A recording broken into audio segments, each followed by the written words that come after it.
115 kg sabu-sabu yang merupakan barang bukti pengungkapan Badan Narkotika Nasional Provinsi Sumatera Selatan jaringan internasional dari seorang bandar narkoba dimusnahkan di halaman BNN Sumsel. Seperti biasanya, sebelum dimusnahkan, sabu diuji laboratorium oleh Lab 4 Polda Sumsel. Hasil pemeriksaan barang bukti positif narkoba. Dilanjutkan sabu-sabu dimusnahkan dengan diblender lalu dibuang ke parit.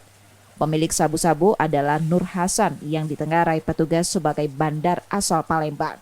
Sabu milik tersangka ditemukan dalam minibus di daerah Talang Betutu, Palembang.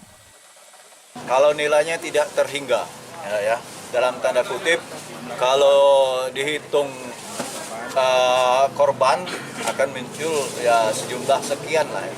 Kalau seandainya satu itu adalah kita ambil 1 gram satu orang untuk ininya, maka dalam 100 gram itu kalikan saja dengan 115 gram.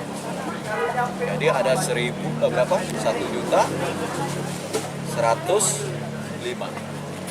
Petugas menegaskan tersangka awalnya adalah pecandu, kurir, dan saat ini makin meningkat menjadi bandar. Yudi Kiswanto, Kompas TV, Palembang, Sumatera Selatan.